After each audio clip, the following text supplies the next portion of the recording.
মেহেদী হাসান মিরাজের ঘূর্ণি জাদুতে দিশেহারা পাকিস্তান। দিনের শুরুতে তাসকিনের সাথে জুটি বেঁধে পাকিস্তানের মিডল অর্ডার ধরাশায়ী করা এই স্পিনার দিনের শেষ ভাগে এসে পেয়েছেন ফাইফারের দেখাও। আর তাতে করে মিরপুর টেস্টে এখন চালকের আসনে বাংলাদেশ, এমনকি হাতছানি দিচ্ছে ম্যাচ জয়ের স্বপ্ন। তৃতীয় দিন শেষে মাঠে খেলায় তবে কেমন ছিল টাইগারদের পারফরমেন্স, সেটার বিস্তারিত প্রতিবেদনে।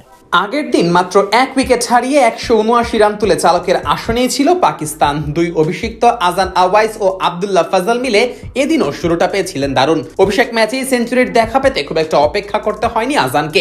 পাকিস্তান ক্রিকেটের ইতিহাসের 14তম ব্যাটার হিসেবে অভিষেকেই শতকের দেখা পান এই ব্যাটার। ফাজলকে সাথে নিয়ে বেশ ছন্দেই খেলছিলেন, তবে তাসকিন আহমেদের গতির কাছে থামতে হয় তাকে। অফ স্টাম্পের বাইরে তার এক দ্রুত গতির ডেলিভারিতে শট খেলতে গিয়ে প্রথম স্লিপে ক্যাচ দেন আজান। 14-4-এ 165 বলে 103 রানের দারুণ ইনিংস খেলে সাজঘরে ফেরেন এই ব্যাটার। আর এই উইকেটের মধ্য দিয়ে টেস্টে নিজের 50তম শিকারও পূর্ণ করেন তাসকিন। বাংলাদেশের তৃতীয় পেসার হিসেবে এই মাইলফলক স্পর্শ করেন তিনি।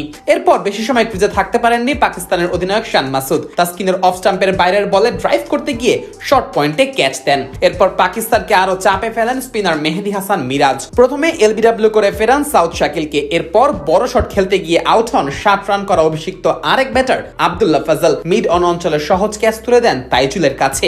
কিছু সময় পরই তাসকিনের একটি নো বলে বড় সুযোগ হাতছাড়া করে বাংলাদেশ। অফ স্টাম্পের বাইরে বল খেলতে গিয়ে উইকেট কিপার লিটন দাসকে ক্যাচ দেন সালমান, তবে তাসকিনের পা ক্রিজের বাইরে থাকায় সেটা হয়ে যায় নো বল। 0 রানে সালমানকে ফেরানোর সুযোগ হারায় বাংলাদেশ। লাঞ্চে যাওয়ার সময় পাকিস্তানের সংগ্রহ দাঁড়ায় 5 উইকেটে 251। ওই সেশনে 4 উইকেট তুলে নিয়ে ম্যাচে বেশ ভালোভাবেই ঘুরে দাঁড়ায় বাংলাদেশ। লাঞ্চের পর পাকিস্তানের ইনিংস গড়ার দায়িত্ব নেন মোহাম্মদ রিজওয়ান ও সালমান আলী আগা। দুজনে মিলে টাইগার বোলারদের কোনো সুযোগই দিচ্ছিলেন না। তাসকিনের সেই নো বলের জীবন কাজে লাগিয়ে আত্মবিশ্বাসের সঙ্গে ব্যাট করতে থাকেন সালমান এবং পূর্ণ করেন নিজের অর্ধশতক। অন্যদিকে রিজওয়ান ও নাহিদ রানার 1 ওভারে 3টি 4 মেরে পৌঁছান 50-তে। ষষ্ঠ উইকেটে তাদের জুটি 17 রান পার করলে আবারও ম্যাচে ফেরে পাকিস্তান। শেষ পর্যন্ত এই জুটি ভাঙেন স্পিনার তাইজুল ইসলাম। বড় শট খেলতে গিয়ে মিড অফে ক্যাচ তুলে দেন রিজওয়ান। পাকিস্তানি এই ব্যাটারের আউটের কিছুক্ষণের মধ্যেই মিরপুরে নেমে আসে গুড়ি গুড়ি বৃষ্টি। আকাশ ঘন কালো মেঘে ঢেকে যাওয়ায় চারপাশ অন্ধকার হয়ে পড়ে এবং খেলা বন্ধ ঘোষণা করেন আম্পায়াররা। বৃষ্টির সময় পাকিস্তানের সংগ্রহ ছিল 6 উইকেটে 349 রান।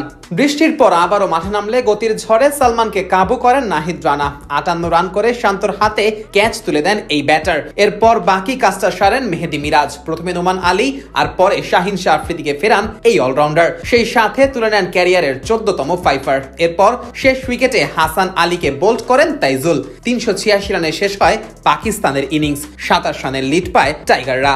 এরপর ব্যাটে নেমে টাইগাররা 7 রান তুললে আলো স্বল্পতায় শেষ হয় তৃতীয় দিনের খেলা। 34 রানের লিড নিয়ে ফিরে যায় বাংলাদেশ।